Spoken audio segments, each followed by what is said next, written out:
Buenas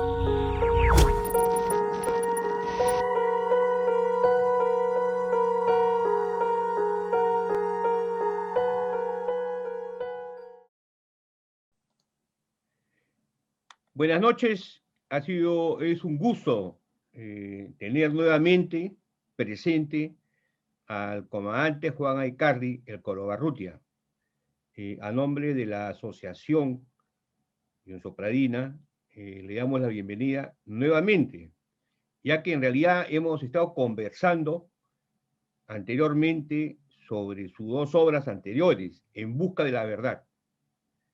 En realidad, esta triada En Busca de la Verdad es muy importante, porque nos va conduciendo a través de la historia, a través de la geopolítica, a una parte importante que vamos a ver el día de hoy, que es la importancia de la transformación del ser humano, o sea, la educación. Entonces, entre el primer y segundo libro, que seguramente el conferencista le va a mostrar a ustedes dónde pueden adquirirlo y a qué precio, ¿no? Es importante reconocer el método de investigación que ha tenido el conferencista, el comandante Aycardi. Para mí ha usado el método científico en relación al marco teórico, porque las referencias son las que se encuentran en su bibliografía. Y lo importante es, como decimos en investigación, el análisis de resultados. El análisis de resultados, en realidad, donde hay actores y hay factores, nos lleva en realidad a conclusiones. Pero también nos puede llevar a visualizar o persuadir futuros escenarios. Y dentro de los futuros escenarios podemos visualizar futuros modelos. Modelos como sociedad, pero que integren en realidad una gran nación, pero que el concepto de patria es diferente en muchos aspectos, ya sea por la educación, ya sea por la raigambre telúrica, o ya sea por la experiencia que uno tiene en el transcurrir de su vida.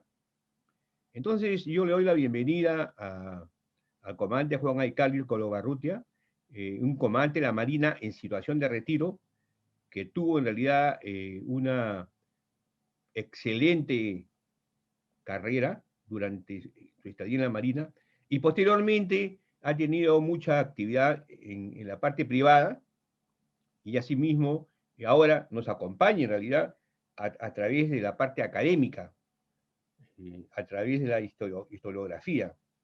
Entonces, le doy la bienvenida, comandante, y estamos deseosos de disfrutar en realidad de su tercera obra, En Busca de la Verdad sobre la Educación. Muchas gracias, Víctor. Es para mí realmente un placer estar nuevamente aquí. Más todavía porque pienso que si he regresado es porque no lo hice tan mal la vez pasada, ¿no? Entonces, porque si no, no estaría de regreso. Pero en fin, esta vez ya había presentado los dos primeros libros en la conferencia pasada, que corresponden, que parece que diapositivas 3 y 4. En esta, ustedes pueden ver la imagen de las diapositivas número 3, por favor, la número 4, que son los dos primeros libros que escribí. Y después tenemos el libro que voy a usar el día de hoy, sobre el cual voy a hablar el día de hoy, que es el tercer volumen, que está en la diapositiva número 5. Ese es el primero, después el segundo, y ahora vamos a hablar del tercero. Primero era historia, el segundo geopolítica, y este es sobre historia y política. Sin embargo, antes de entrar en el tema, quiero pedir disculpas porque la vez pasada cometí un error.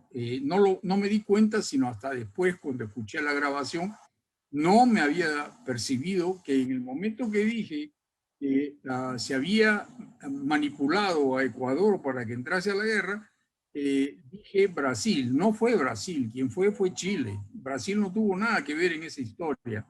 Y quien me hizo la pregunta fue el señor Héctor Fajardo, a quien le pido mis más profundas disculpas, porque no le pude responder porque solamente lo vi después cuando revisé la grabación.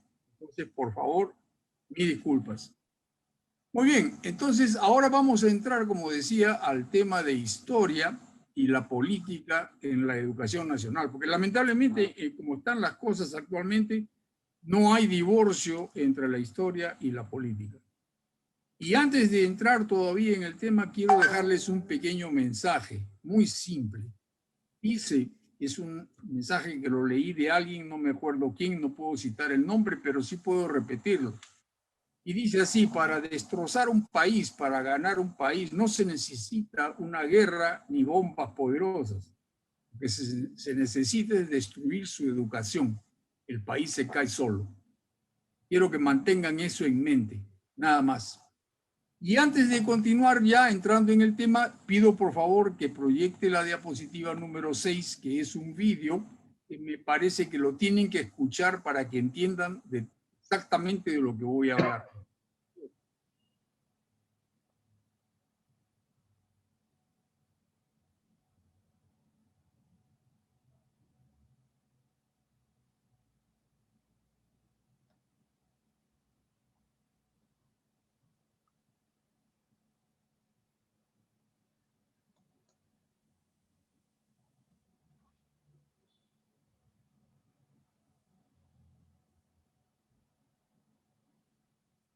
No hay sonido, ¿no?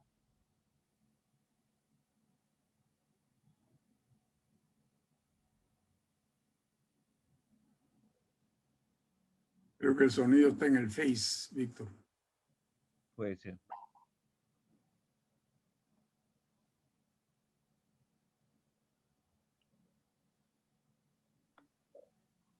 ¿Me dicen que no se reproduce el sonido? No, no, yo no he escuchado el sonido tampoco. He visto la imagen, pero no el sonido. Claro. Sí, o sea, se veía correr el video, pero no el sonido. Ya, vamos a revisar un ratito, por favor, permítame.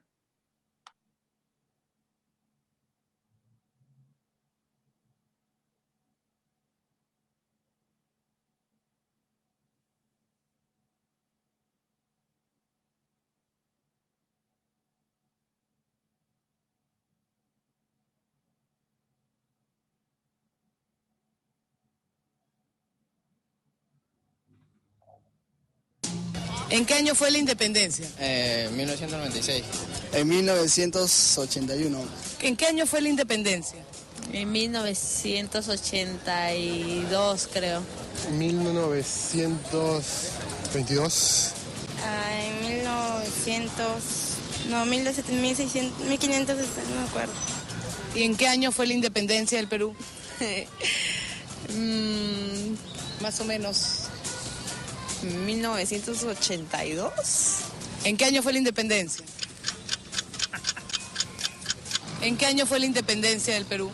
No conozco, no sé. Más o menos. En el 65. No estoy muy enterado de eso. ¿La guerra con Chile? Ni idea. Eso ha sido reciente. ¿La guerra con Chile? No sé. ¿La guerra con Chile antes o después de la independencia? Antes de la independencia, claro. Ok. Eso quería que lo escucharan porque realmente marca un aspecto terrible de nuestra educación. Nuestra propia juventud no sabe ni cuándo fue la independencia del Perú. Entonces, eso manténganlo presente, porque cuando yo comencé a hacer este libro, a escribir este libro, evidentemente estaba atrás de la relación con la guerra con Chile. Entonces yo quería saber cómo se enseñaba historia en Chile y cómo se enseñaba historia en el Perú. Cuando comencé a entrar a investigar el primer punto, que era cómo se enseña en Chile, la diapositiva 8, por favor, me di con la sorpresa de que los chilenos son muy abundantes en su literatura y en su currículum. Ellos tocan todos los temas de la guerra con Chile, pero abundantemente.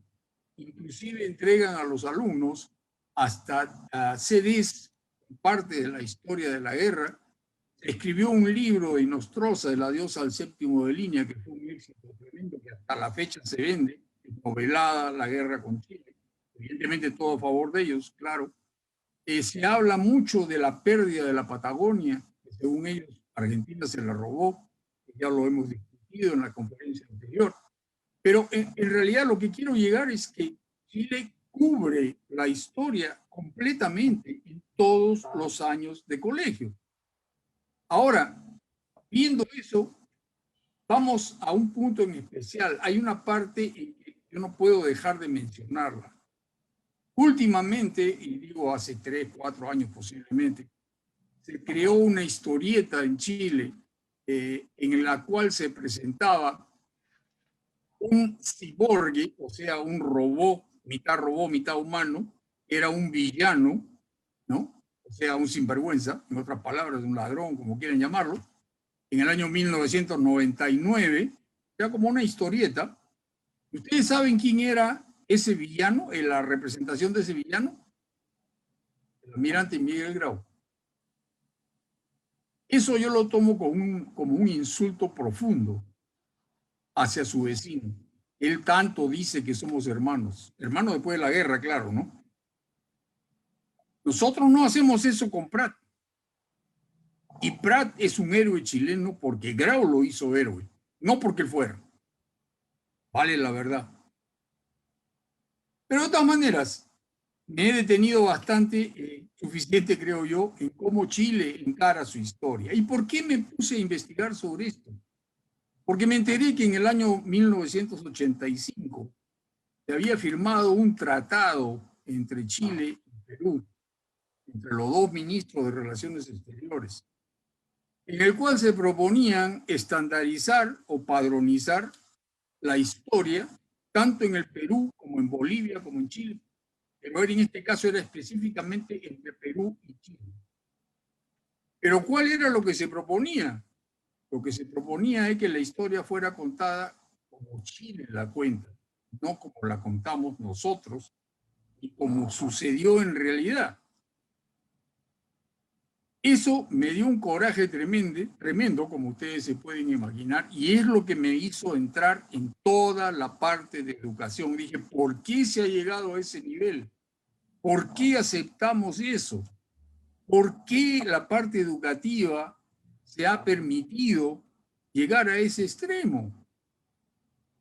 Entonces pasé a investigar cómo se enseña, cómo se educa la parte histórica en el Perú. ¿Y saben lo que vi? Por favor, la siguiente diapositiva. Eso. Nada. ¿Por qué? Y aquí viene el comienzo de la parte de infiltración. Por favor, la siguiente diapositiva. Inicialmente, y esto es representativo, no es exacto, había una serie de cursos entre los que estaba Historia del Perú, Educación Cívica, Instrucción Militar, Psicología, Ética, Ortografía, en fin. Todos esos cursos en diferentes años, pero en los currículos escolares. Yo me acuerdo porque yo lo he estudiado.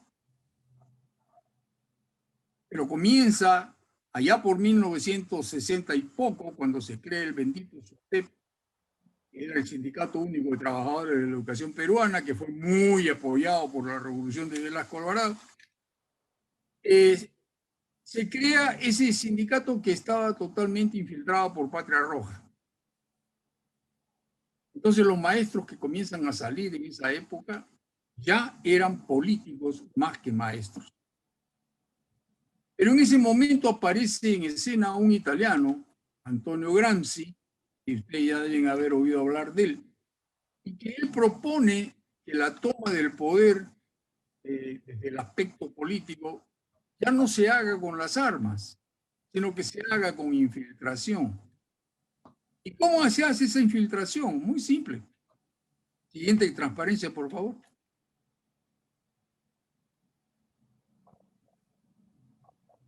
Este es el famoso Antonio Gramsci, un filósofo marxista italiano, en 1891 hasta 1930 y poco que se murió. Y él preconizaba lo que se dice la educación gramsciana.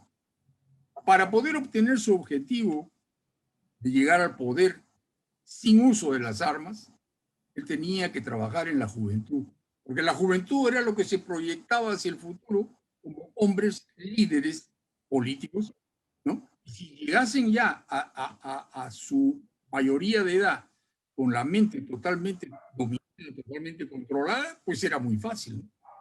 Y él comienza a actuar en su filosofía. Gramsci propone lo siguiente. Siguiente transparencia, por favor.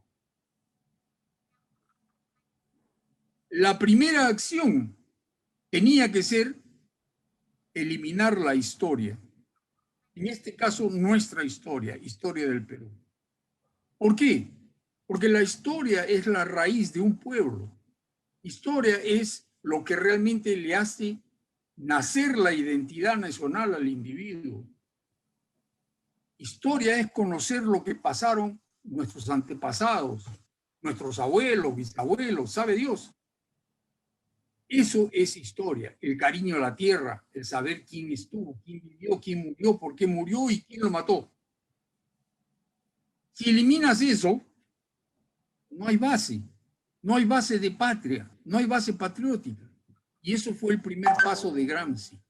Es lo que sugería. La historia tiene que ser eliminada. Y la eliminaron en el currículum del Perú, del Ministerio de Educación. Fue eliminada porque fue incorporada como ciencia social. Historia no es ciencia social. Puede pertenecer al grupo D, pero historia es historia. No tiene nada que ver con la parte social.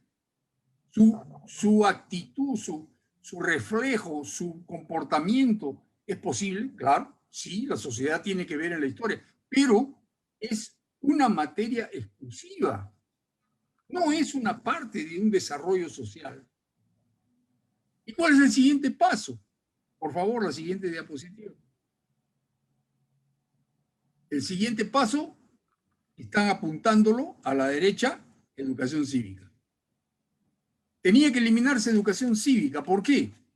Porque conociendo el funcionamiento de una democracia, eso es educación cívica, conociendo lo que es una constitución, se puede discutir. Pero si no se conoce, vamos a discutir qué. Y eso es lo que pasa hoy día. Mucha gente reclama, hay que modificar la constitución. ¿La han leído? No. ¿Saben lo que es? No. ¿Saben por qué se hizo? También no. Entonces, ¿cómo podemos empezar a discutir así? Imposible. Siguiente diapositiva, por favor. Tengo una pregunta, Juan. Sí, claro, ¿cómo no? Sí, mira, Aristóteles definió bien la epistemología, el proceso filosófico de varios filósofos, que hay una diferencia entre la información y el conocimiento. Sí. Y él decía bien claro que el conocimiento se logra a través de un esfuerzo intelectual y de un esfuerzo de experiencias. Entonces, mi gran pregunta es, ¿cómo es que dentro del concepto del liderazgo que tenían los ministros de educación, o los presidentes, o vicepresidentes, o las autoridades, no entendían de que para poder innovar hay que tener una metodología de investigación, y para poder investigar hay que tener conocimiento? Entonces, era como cercenar en realidad la oportunidad de desarrollo de un país, porque verdaderamente el conocimiento se nutre de los saberes culturales que existen en el día a día en el pueblo, pero también se nutre de todas las experiencias y los valores, en realidad, característicos de la moral y la ética.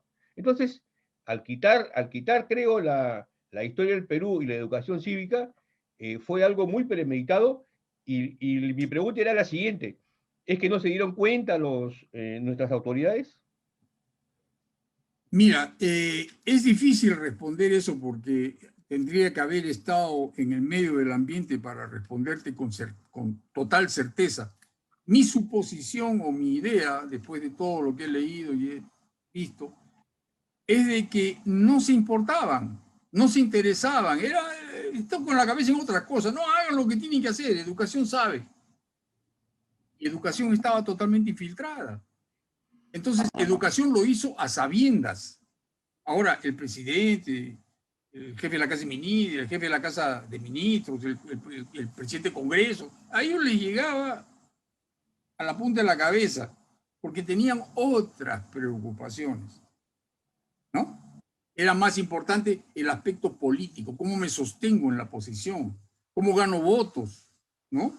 Cómo aparezco. El resto no interesa. Esa es lamentablemente la verdad. No hubo un interés real en revisar. Más aún te voy a decir, es muy probable que para hacer un cambio de currículum se haya llamado a la presencia de psicólogos, sociólogos y etcétera, etcétera, etcétera. Y normalmente son los que más infiltrados están en la parte filosófica política.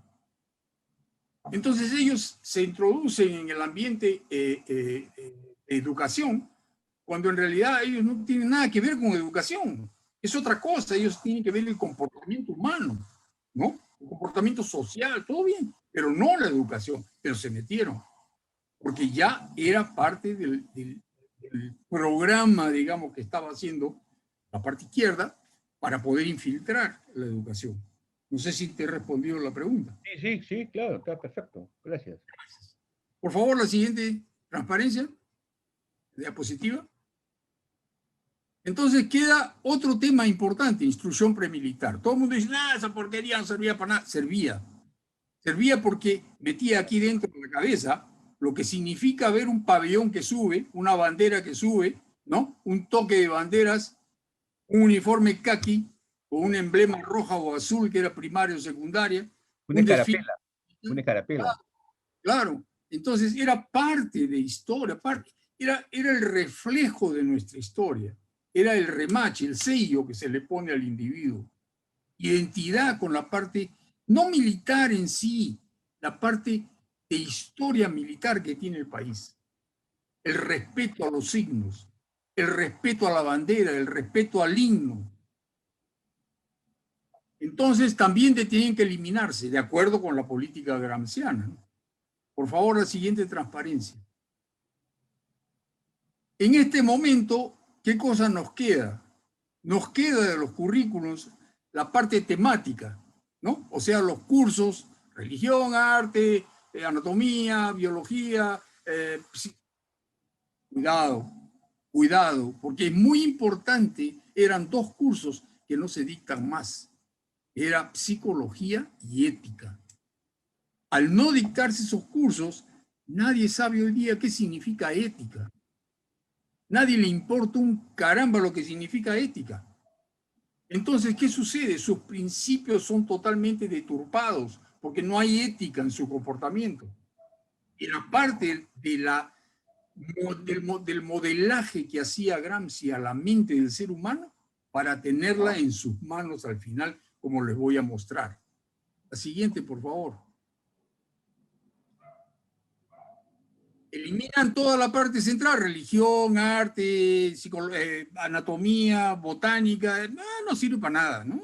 No, si tú quieres ser ingeniero, ¿para qué vas a estudiar anatomía? Cultura, señores, cultura, es parte de cultura. Hoy día tú hablas con un muchacho, ustedes hablan con un muchacho, el muchacho solamente le sabe hablar del tablet, del computador, del celular, del Google, del WhatsApp. Y si le preguntan dónde queda Austria, le va a decir, ¿ah? Cultura. Se ha perdido la cultura. La siguiente, por favor.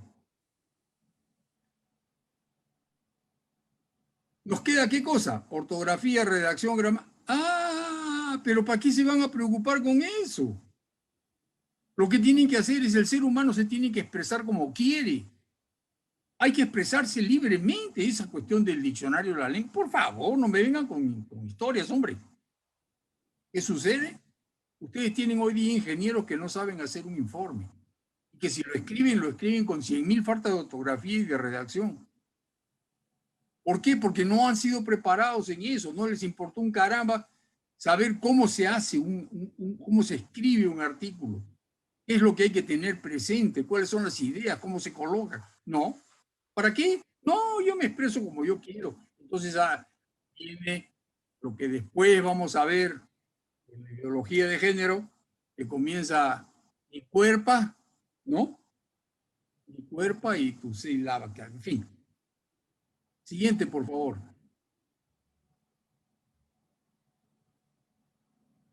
Solamente nos queda, ¿qué? Lo elemental de instrucción, ¿verdad, Víctor? Matemática, física y química. Eso es lo único que quedó, ¿no? Y no quiero ni siquiera profundizar en el tema, ¿no? Porque no sé si quedó también. Pero debe haber quedado, porque era lo único que faltaba, que no se podía eliminar, ¿no? Era la base para cualquier otra profesión posterior. Siguiente transparencia, por favor. Entonces, ¿qué cosa ha hecho la democracia, la teoría de Gramsci?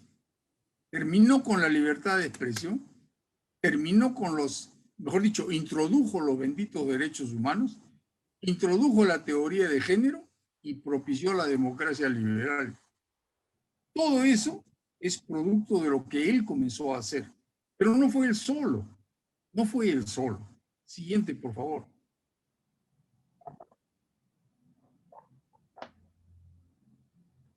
Aparece un otro amigo nuestro.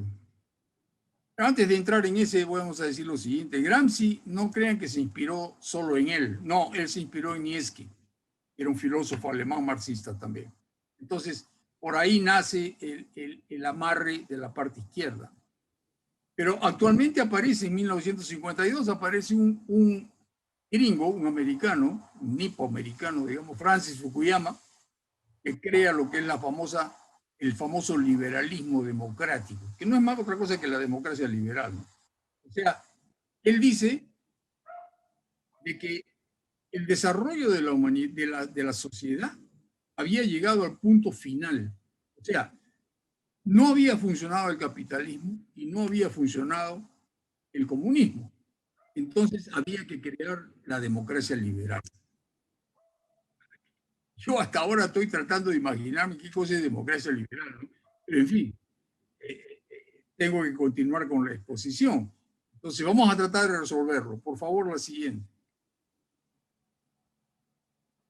La educación gramsciana le ha permitido a la infiltración eliminar la historia nacional con las siguientes conclusiones. Elimina raíces, muda la cultura, corroe los pilares democráticos, ¿no? Y elimina el patriotismo. En otras palabras, ¿a ustedes no les parece que eso se llama globalismo? Se olvidan de la historia propia para decir, no, eso no, ahora lo que interesa es la historia de la humanidad. No, la humanidad global. Siguiente, por favor.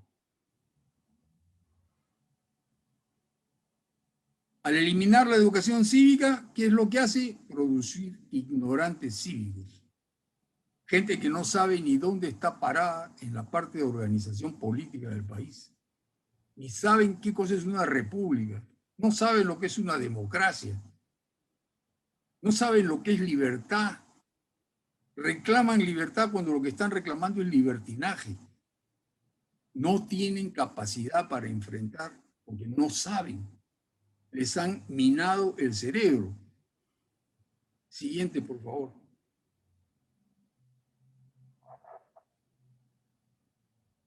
También se eliminan las barreras familiares y las barreras limitativas. ¿Qué significa eso? Patria potestad. Se elimina la patria potestad. ¿Cómo podemos eliminar la patria potestad en una familia? Fácil. No, oye, tu papá no te puede ni poner un dedo. Si te pone el dedo vas a la policía y reclamas. ¿Cuántos de ustedes cuando eran muchachos no han recibido un zapatazo de la mamá? ¿Y alguien se murió por eso? No. Entonces, correctivo es una cosa y abuso es otra. Son dos cosas totalmente diferentes. Entonces, no me vengan a decir que un padre no puede ejercer un correctivo en su hijo. Entonces, ¿qué sucede? El hijo se siente totalmente libre, no tiene control, no tiene límite. Nadie le pone barreras. Se eliminan las barreras familiares y los principios familiares, que es lo más importante. Siguiente, por favor.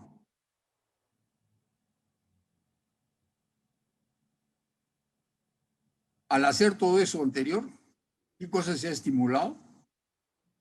¿Se estimula libertad? No, señor, se estimuló libertinaje a través de la democracia liberal. O sea, se convierte el concepto de libertad en libertinaje total. Es por eso que aparece la ideología de género, cualquiera se puede casar con quien le dé la gana, yo puedo ser hombre, puedo ser mujer, porque a mí me dio en la cabeza que soy. Libertad absoluta, libertad sin criterio, libertad sin barreras, libertad sin principios, sin ética, sin moral. La siguiente, por favor.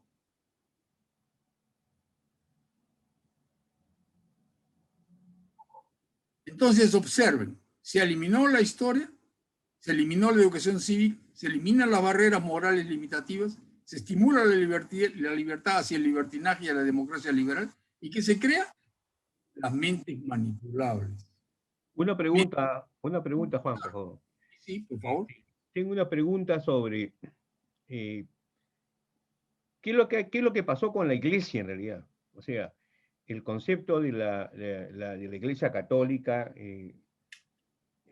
una de las últimas encíclicas fue Rerum Novarum, donde tenía bien claro el tema del respeto, el tema de la sociedad, de la empresa, ¿no? Y después vinieron otras encíclicas con otros papas, ¿no? Entonces, mi pregunta es que esta mente manipulable ya ha llegado hasta los niveles religiosos y en general en toda la sociedad peruana.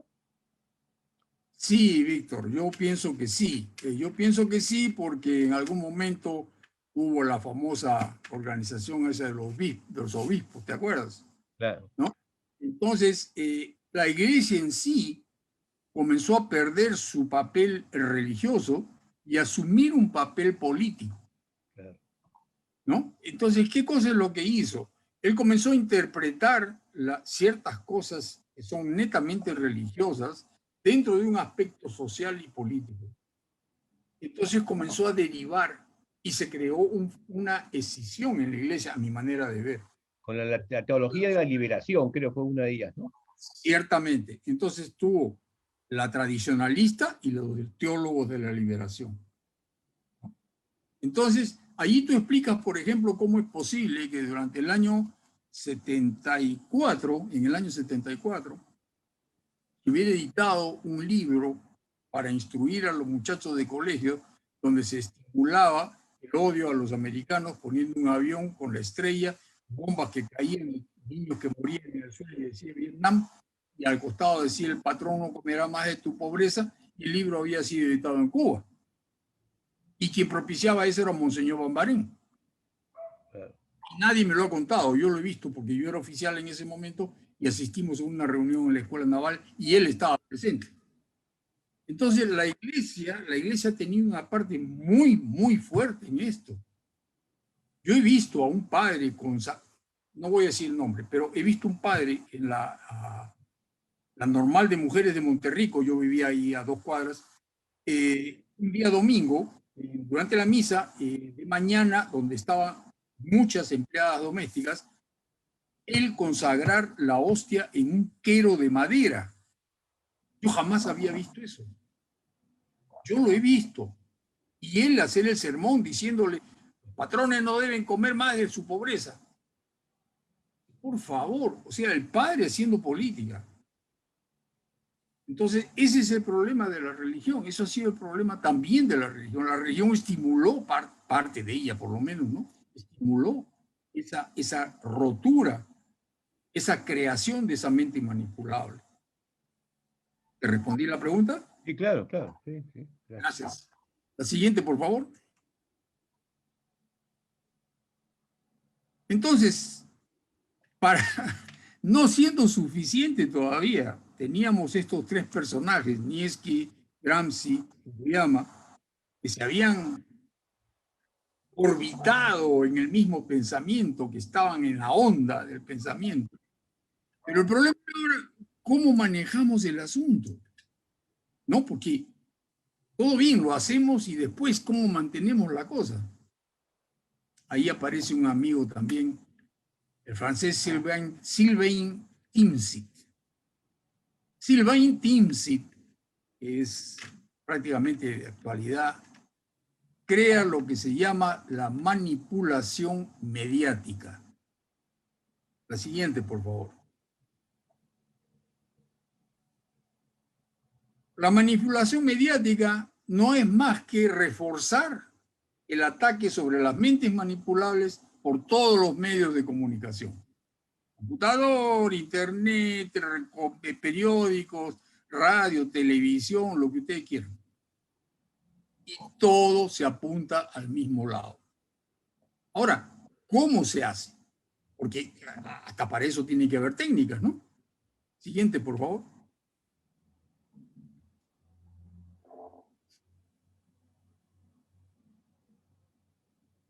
Antes de continuar, perdón, si me había pasado, la teoría de manipulación mediática es reforzada por un americano, Noam Chomsky, que es un anarcosindicalista, que tomó la teoría de Timsit y en algún momento la publicó de tal forma que parecía que era de él, pero no, en realidad fue de Timsit, ¿no? Simplemente como curiosidad. La siguiente, por favor. Estos son los puntos principales de todo el proceso que se sigue para la manipulación mediática, que es lo que recomienda Timsit. Fíjense, con calma vamos a revisarlo porque es importantísimo.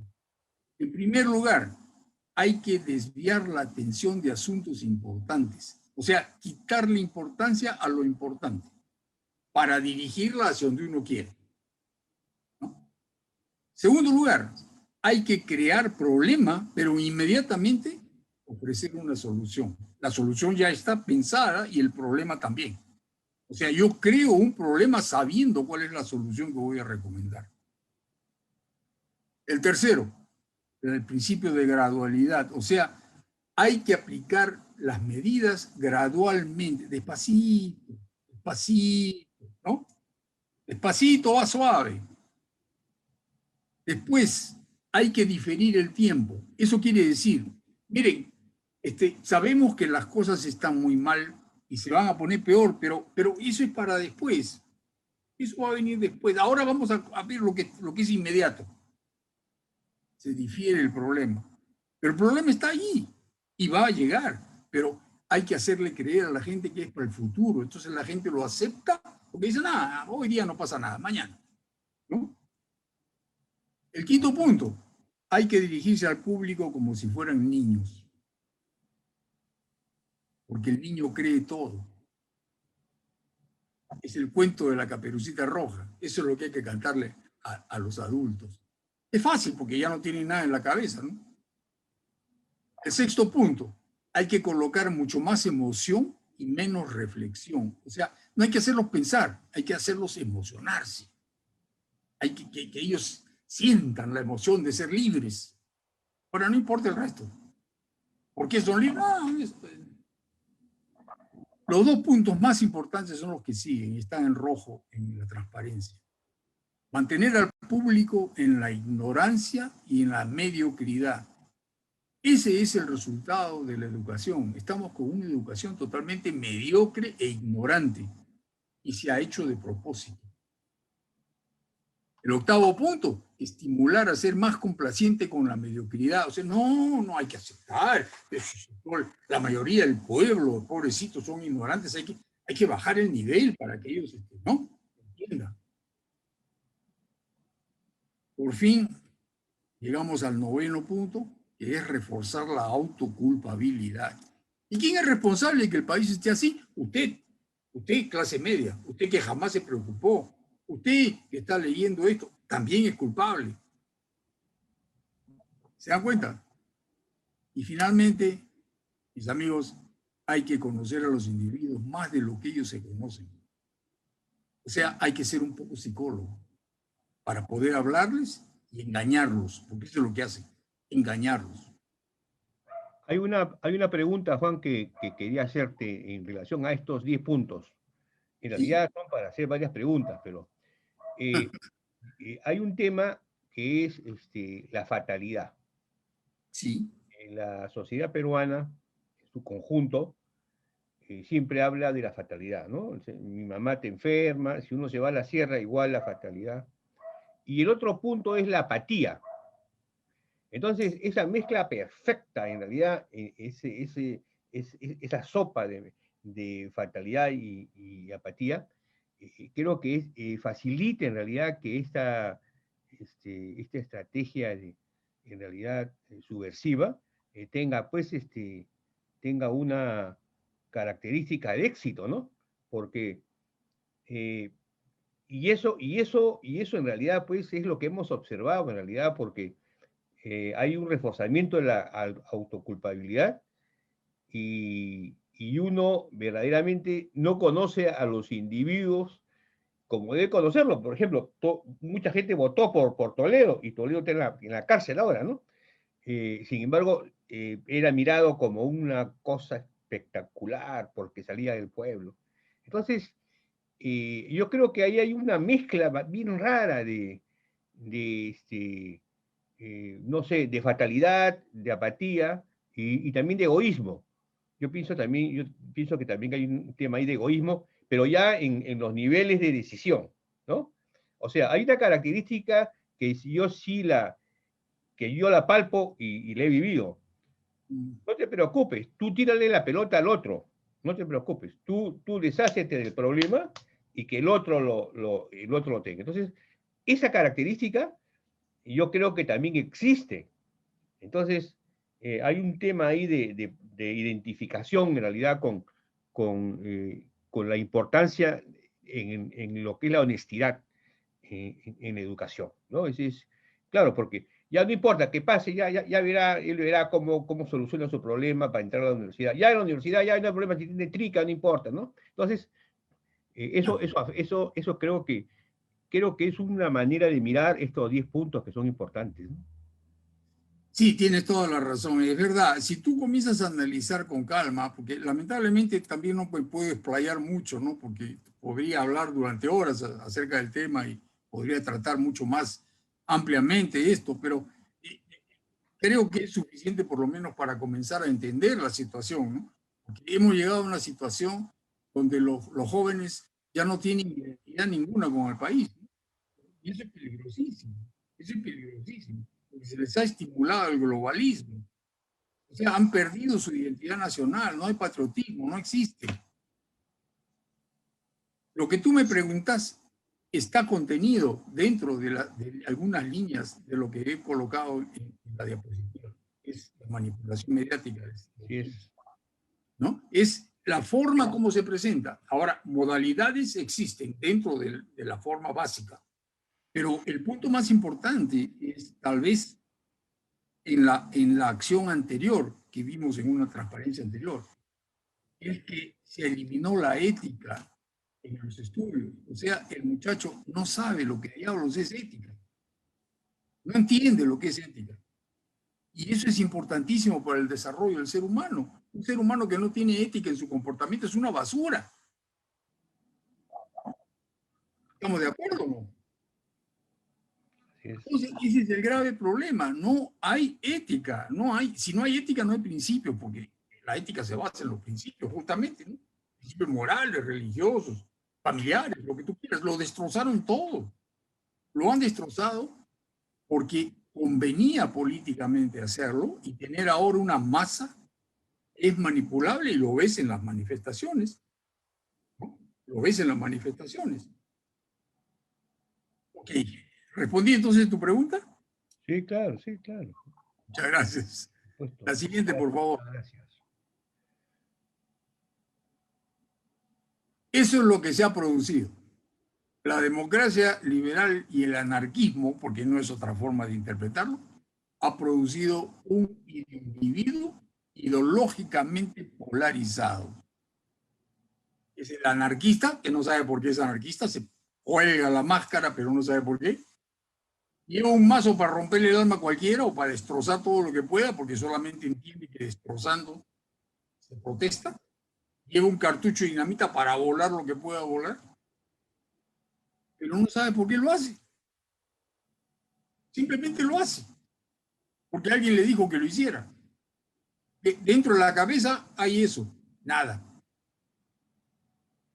No hay barrera, no hay principio, no hay moral, no hay ética, no hay cerebro. Esa es mi manera de ver, ¿no? No digo que yo tenga la razón, pero esa es la forma en que yo he enfocado este aspecto, este asunto que para mí es gravísimo, muy grave. Por favor, la siguiente.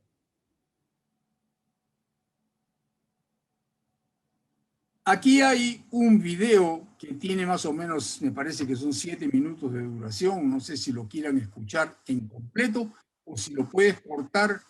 Por favor, Juan, lo puedes cortar en el momento que consideres oportuno. Pero me gustaría que comenzaran a escucharlo por lo menos un poco de él. Por favor. Los libros ya están en los colegios, ya se han distribuido y ya se han repartido a los colegios. Y déjeme decir que esto ya no es novedad, porque nosotros lo hemos advertido, la perversidad de este gobierno, de este sistema. Esto ha empezado ya desde el año 2000, hace muchos años, pero en 2017 se ha complementado con más fuerza, porque aprueban la ideología de género, para los colegios. Y la gente decía que no, que ideología era respeto a los derechos. Luego de ello nos empiezan a sacar materiales. El primer material didáctico, disque, donde nos presentan a 2 niñas. Una niña con vagina y otra niña con pene. Después nos presentan ya historietas, actividades, las bizcachas rosadas para la educación primaria. Luego nos presentan a Oliver Buffon como una nena y le sacan con vagina. Aquí, disimuladamente, se le acercan, lo sacan con vagina para la primaria. Y eso lo reclamamos. Sin embargo, ¿qué han salido a decir ellos? Que no, esto es un trabajo de igualdad de género, que hacían confundir. No es igual hablar de igualdad de género o equidad de género y hablar de ideología de género, o como ahora nos quieren hacer creer como enfoque de género. Eso es perversidad. Imponer una ideología que el niño no está preparado, que el padre no ha autorizado y que no es parte de nuestra educación, de nuestra cultura. Entonces, cuando nosotros, y esto se complementa cuando sale la Corte Suprema falla a favor del enfoque de género para el currículo nacional. Y esto es un escándalo. Ya está fallado. Hoy el padre no va a poder denunciar a un profesor que le habla o a cualquier persona que le habla ya al niño de coito anal, de masturbación, de sexo oral en la escuela. No, ese padre no va a poder hacer nada. Y el niño no se va a poder retirar escuchando perversidad, se va a tener que quedar porque le tienen que obligar, porque el currículo obliga a eso. A ver, entonces, si vamos al libro... A ver, perdón, a ver, ¿me pueden mostrar? ¿Ok? Entonces, fíjense, para muestra un botón, ¿verdad? Libros ya están. Después, si quieren, pueden escuchar el resto, si es que se interesan por escuchar el resto.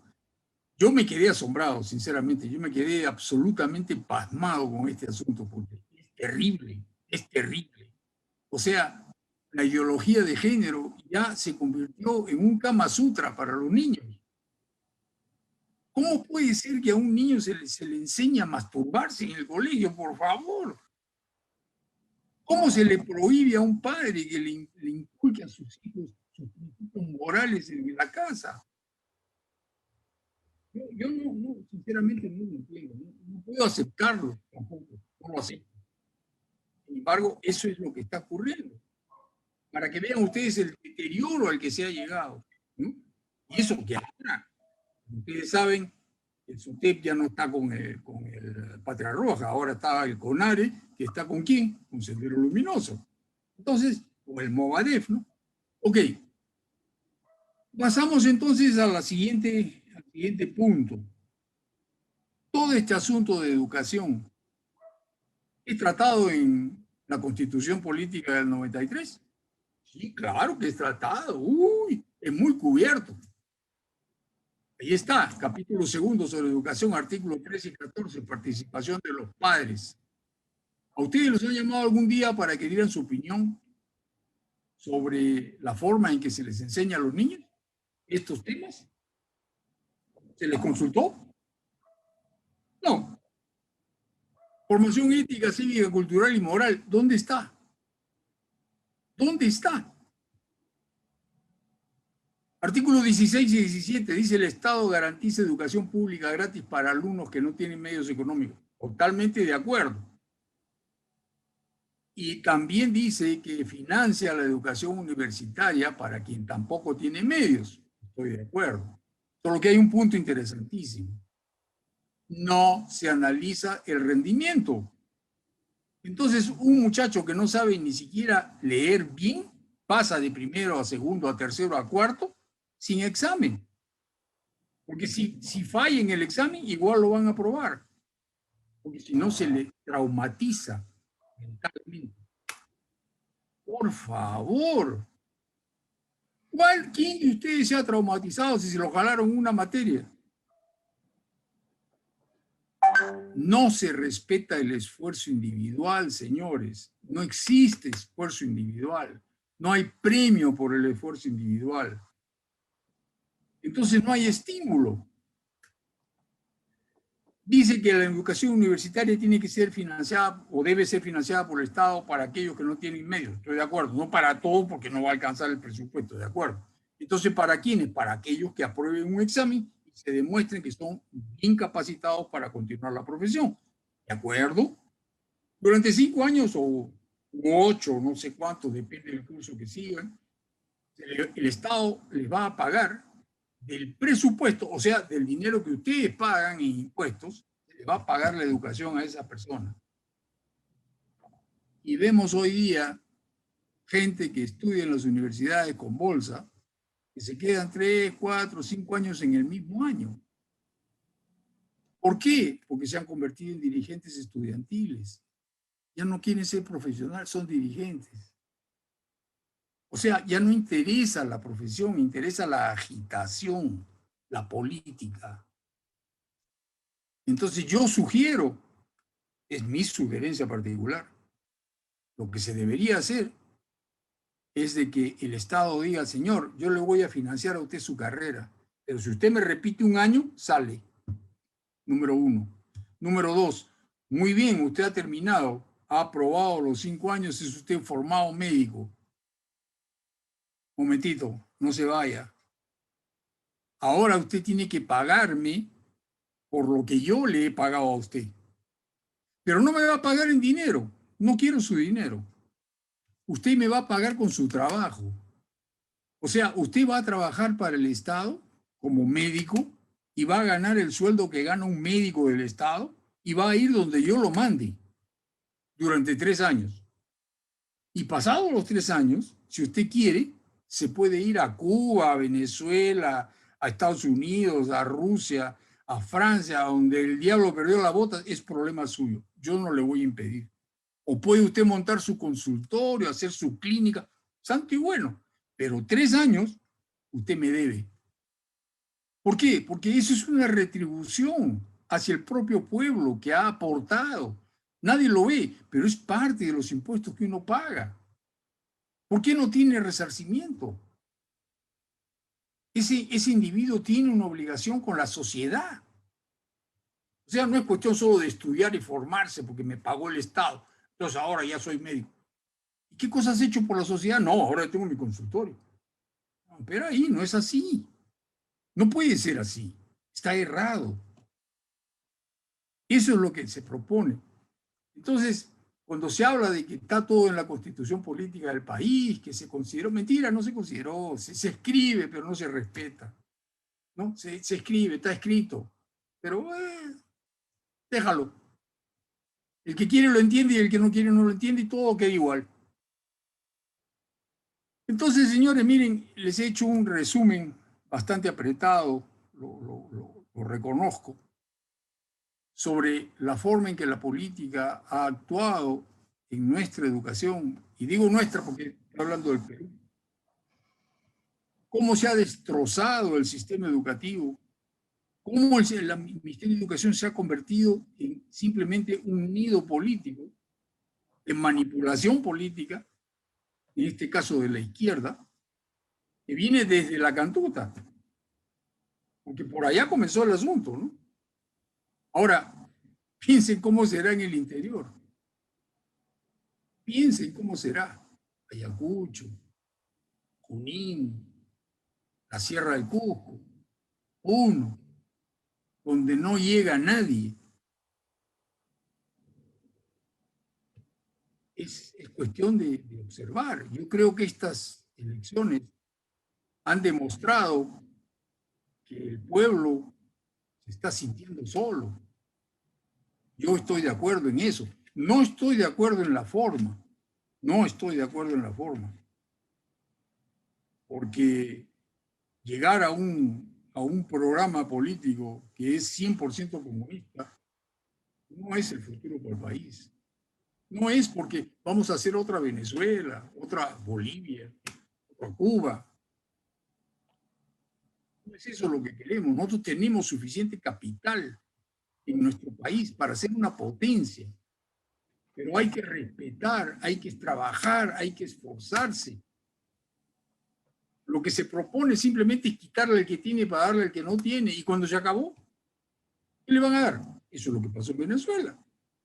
Una vez que se acabó lo que quitaron, ¿qué le dan? Nada. Entonces, y otra cosa, le dicen, no, la política nuestra, todo el mundo tiene que ser igual. Todo el mundo tiene que ser igual, sí, vayan a ver los hijos de Chávez. Vayan a ver la familia de Maduro, a ver si tienen la misma plata que el venezolano común.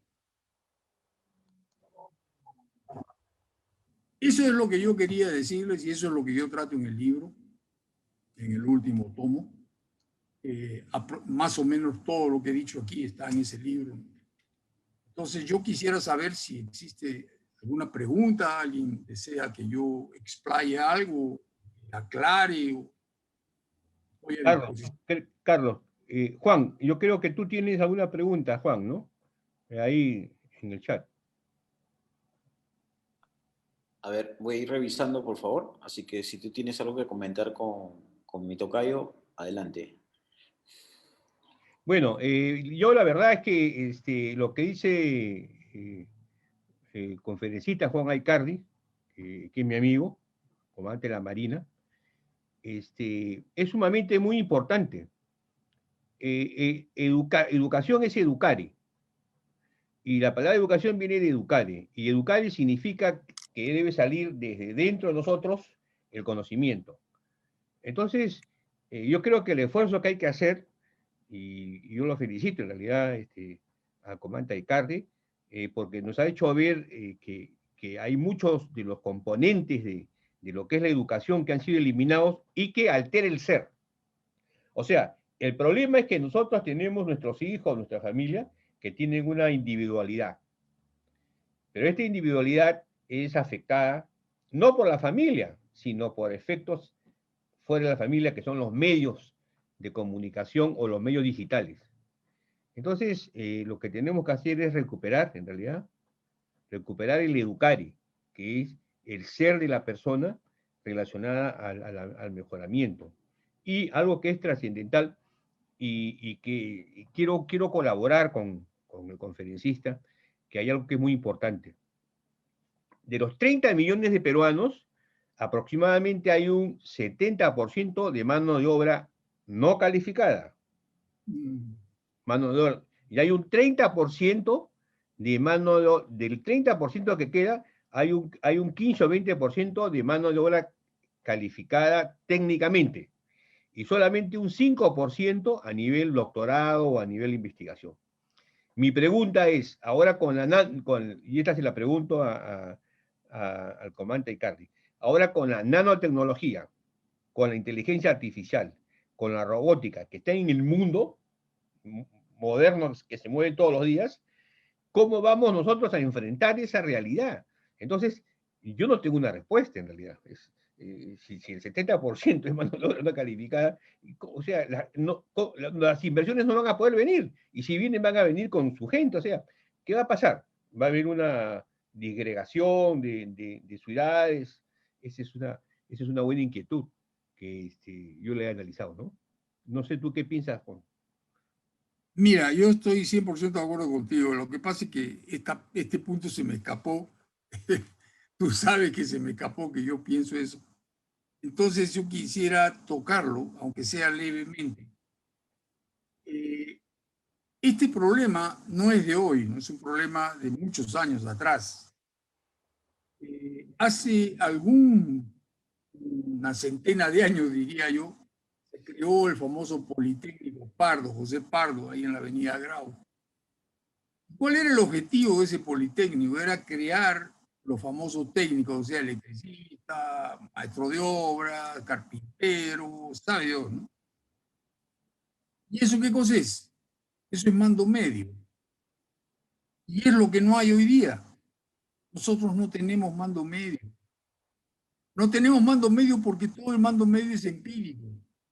Es porque el papá es electricista, el hijo es electricista. O sea, él aprendió con el papá, pero no sabe ni de qué cosa es un watt, ni qué cosa es una resistencia. No, él pone aquí porque si lo enchufo acá, sale la luz, si no, no sale. Si se te malogra el carro, lo llevas a un mecánico. El mecánico es un tipo todo sucio que se te presenta y te dice, ah, se ha roto la manivela del reboque posterior. Y tú dices, ah. El tipo dice, te le va a costar 450 soles arreglarlo. Y lo que faltaba era un tornillo que había que ajustar. ¿Por qué? Porque no son técnicos, no tienen ética, no fueron educados, no tienen principios. Lo que quieren es ganar dinero fácil. Y no se dan cuenta que con el primer trabajo errado que hacen se fregaron, no van a recibir más trabajos. Pero es el inmediato, lo que les interesa es lo de ahora, ahora. Mañana no interesa, hoy. Hoy día tengo una fiesta, tengo que ir a tomar unos tragos, necesito plata. Entonces, hemos descuidado tremendamente el mando medio. Y nos encontramos ahora con profesionales y ayudantes calificados. Entonces, lo que tiene que hacerse ahora, pienso yo, es reforzar justamente los politécnicos, hacerle entender al pueblo que no necesariamente tiene el hijo que ser médico, abogado, ingeniero. Él puede ser un excelente enfermero y a veces no le da para más, sea económica o sea mentalmente, de capacidad. No le da para más, no puede llegar a ser médico, pero puede ser un excelente enfermero, puede ser un excelente mecánico, un excelente químico. Entonces, no se refuerza ese aspecto del desarrollo de la nación. Y pienso que es muy grave. Es muy grave porque se estimula que todos sean profesionales. ¿Y qué vamos a hacer con 500 ingenieros? Vayan ustedes a cualquier ministerio. Yo estoy en el Brasil hace 30 y tantos años, pero debe ser igual. Y se van a encontrar ustedes con ingenieros trabajando de archivadores o de jefe de sección en un ministerio que no tiene nada que ver con ingeniería. ¿Por qué? Porque o no son eficientes lo suficiente, o no les interesa, solamente querían el título. ¿No? Por otro lado, tienen ustedes un aspecto interesante de observar. A veces aparece por ahí un estudiante que se va a estudiar letras. No pasa el segundo año porque no le da para más. Entonces sale, se compra su mesita de tijera, su maquinita en esa época Underwood, y se para en el Palacio de Justicia a escribir solicitudes para todos los que lleguen. ¿Qué va usted a hacer? Voy a hacer un requerimiento, una solicitud. Ah, yo le hago la solicitud y se le escribe. Taca, taca, taca, taca, taca. Lenguaje rimbombante, usa las palabras. No sabe ni lo que está escribiendo, pero lo hace. ¿No? O si no, ¿qué cosa es lo que hace? Se matricula en un partido político y con la tarjetita del partido político se consigue un trabajo en un ministerio. Y ahí comienza un problema gravísimo. Al tipo le dan un escritorio, una almohada de sello y un sello. Lo único que tiene que hacer es recibir la solicitud, sellarla y darle paso. Pero se siente importante. Él se siente con fuerza. Él puede bloquear gente. Entonces, al primero que llega, el más pobrecito. Ah, no, esto está mal, no lo puedo sellar. Rehágalo y vuelva mañana. ¿Qué cosa es lo que ha comenzado? La burocracia. La burocracia por la ignorancia es la peor burocracia que existe. Entonces, como ustedes ven, todo relacionado con educación. Y por eso decía al comienzo, No se necesita una bomba para acabar con un país. Se necesita destruir la educación. Nada más. El país va a caer por su peso. Una pregunta, Juan. ¿Cómo pueden comprar tus libros? No sé si tienes alguna información. Sí, ahí está la última diapositiva, por favor. ¿Cómo pueden ubicarte? Yo tengo un site, ustedes pueden ver un correo que dice ahí abajo, aicardi56@gmail.com. ¿Por qué pongo el site? Porque yo tengo los libros en Lima, pero no sé la demanda, entonces no sé si tengo suficiente, si es que interesa a muchas personas. Por eso es que pido que me avisen primero para yo hacer la reserva y lo hago entregar en domicilio en la Gran Lima.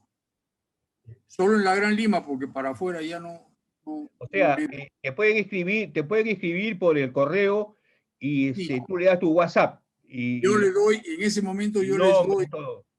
No, yo les doy ahí cómo tienen que hacer, el valor, lo que tienen que depositar. Cada libro cuesta 49 soles y 80 centavos. Entonces quieren uno, quieren dos, quieren tres. Me dicen simplemente, yo les digo la cuenta donde tienen que depositar. Me pasan el comprobante de depósito y yo automáticamente ordeno la entrega en su casa. Tienen que dar los datos, claro, no la dirección, en fin. Esa es una forma. Es en Lima, en el libro físico. También está disponible la versión digital, que es a través de Amazon, ¿no? Que la pueden comprar por el site de Amazon, www.amazon.com. Entran a buscar en los Kindle Books, en busca de la verdad, con mi nombre, Juan Aicardi. Y va a aparecer y lo pueden comprar directamente. O de lo contrario, yo sugiero de que si desean algo digital y tienen dificultades, se comuniquen contigo por correo y tú les haces llegar las instrucciones para que ellos... Porque, por ejemplo, para comprar un libro digital tienes que tener tarjeta de crédito. Claro. Entonces ese procedimiento, a través de tu correo y a través de tu WhatsApp, de tu correo que le vas a dar posteriormente. Pero yo la verdad es que he leído los 3 libros y yo verdaderamente he encontrado mucho conocimiento, más que información, porque una cosa es información y otra cosa es conocimiento. Y conocimiento, he encontrado conocimiento en base a toda la investigación que tú has realizado durante muchos años. Estos libros en realidad dan a luz ahora, pero en realidad han sido concebidos y desarrollados ya hace bastantes lustros, creo. Y verdaderamente yo quiero felicitarte a nombre de la asociación de Sopraína, porque esta es una gran oportunidad de hacer llegar un mensaje. Y el mensaje creo que es muy importante. La relación que hay entre la historia y la relación que hay con la educación y el futuro de la nación. O sea, nosotros no podemos descuidar la educación sin considerar la historia y sin considerar en realidad en qué hemos fallado o no. O sea, nosotros tenemos que saber en realidad cuál es la estrategia que ha dado resultados y cuál no ha dado resultados. Porque una estrategia es una hipótesis que tiene que ser comprobada. Una estrategia es un modelo porque es un conjunto de sistemas. Una estrategia es un método porque es un conjunto de procedimientos. Una estrategia es un curso de acción porque tiene rivales. Y el Perú, los productos de los peruanos que quieren exportar, hay rivalidad. Hay rivalidad. Y no solamente rivalidad de carácter económico, sino también geopolítico. Tenemos un lago Titicaca, que seguramente es apetecido por otros países. En fin, la Amazonía, que es apetecida por las grandes naciones. En fin, todas esas cosas en realidad están relacionadas a la historia y a la educación. No sé si unas palabras finales, por favor, Juan, ¿tienes? Ok, yo les agradezco muchísimo la atención, espero no haberlos aburrido. Yo a veces me dejo llevar un poco por la emoción de lo que hablo, por lo que yo he reunido de información, ¿no? Y por lo que me irrita saber que mi país se encuentra en una posición tan difícil, ¿no? Y por culpa nuestra, ¿no? Al final de cuentas es por culpa nuestra.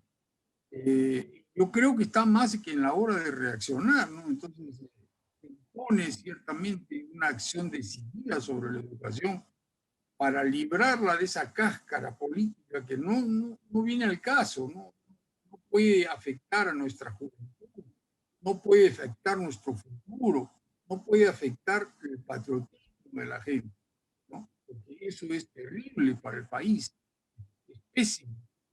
Entonces, yo solamente deseo agradecer profundamente la oportunidad que me brindó la asociación de poderme dirigir al auditorio y hacerles llegar estas inquietudes, hacerles conocer de mi trabajo, tal vez disiparles algunas dudas, y a la vez quisiera también pedir disculpas si en alguna cosa no les he dejado satisfechos o no he solucionado alguna de las dudas que puedan tener. Por Entonces, eso yo recomiendo, no sé si puede poner la anterior diapositiva, donde aparece el correo de Juan La Aycardi. última. No sé, Juan, si puedes la colocarlo. última. Ok, entonces yo agradezco en realidad en nombre de la asociación tu presentación y les hacemos llegar a todos nuestros compañeros de la asociación esta gran oportunidad que tienen de poder obtener uno, dos o tres de estos maravillosos ejemplares, y yo lo sugiero que se comuniquen con el comandante a ese correo, aicardi56@gmail.com, aicardi56@gmail.com, y él les dirá cómo es que ustedes en realidad pueden obtener. Este es un tesoro para tener en su biblioteca personal. En realidad es una gran noche, y es una noche verdaderamente de mucho conocimiento. Muchas gracias, comandante. Buenas noches. Muchísimas gracias. Mi comandante, si me lo permite, justamente yo también quería hacer agradecimiento y hacer público también la donación que usted nos ha hecho a la asociación por los 3 libros. Lo vamos a recibir con mucho cariño. De verdad que la información que hemos tenido ha sido privilegiada, ¿no? Agradecemos también a Víctor Plaza, ¿no? Abanderado de la 19 promoción, ¿no? Que ha tenido el gusto de presentarlo, ¿no? Porque obviamente su afinidad, además de eso, aparte de la amistad, han sido marinos los dos, y obviamente pues vimos que lo más propicio era que lo presente, ¿no? Así que estamos muy agradecidos por su participación, por su doble participación. Esperamos tenerlo. Sabemos que está escribiendo más, así que esperamos tenerlo más adelante también, ya sea como estreno, ya sea como si es que queremos lanzar el libro, porque también nos interesaría poder anunciar a todos, ¿no? Y a nombre del Consejo Directivo, le damos de verdad nuestro más grato agradecimiento, y obviamente a nuestro hermano también, Víctor Plaza, al director de Relaciones Públicas, a nuestro presidente, Luis Herrera Romero, por esta oportunidad y por las oportunidades venideras. Así que esto sería todo por esta transmisión. Les deseamos lo mejor y a cuidarse a todos, y creo que tenemos un gran futuro si es que nosotros lo queremos forjar desde ahora y no permitimos algunas cosas que se nos han ido de las manos de repente. Pero yo creo que también siempre hay ocasión para poder cambiarlas y para poder enrumbarnos hacia nuestro objetivo, ¿no? Que es ser mejores peruanos, ser mejores personas, ¿no? Y eso nos va a ayudar mucho, justamente a todos, y en la coyuntura que nos encontramos en este momento. Así que, don Juan, de verdad, aunque me ha dicho que no le diga a don Juan, tocayo, muy agradecido por su participación y esperamos verlo pronto. Cuídese, por favor. Gracias, Víctor. Acá terminamos la transmisión con todos. Gracias y buenas noches. Gracias. Gracias, hermano. Buenas noches.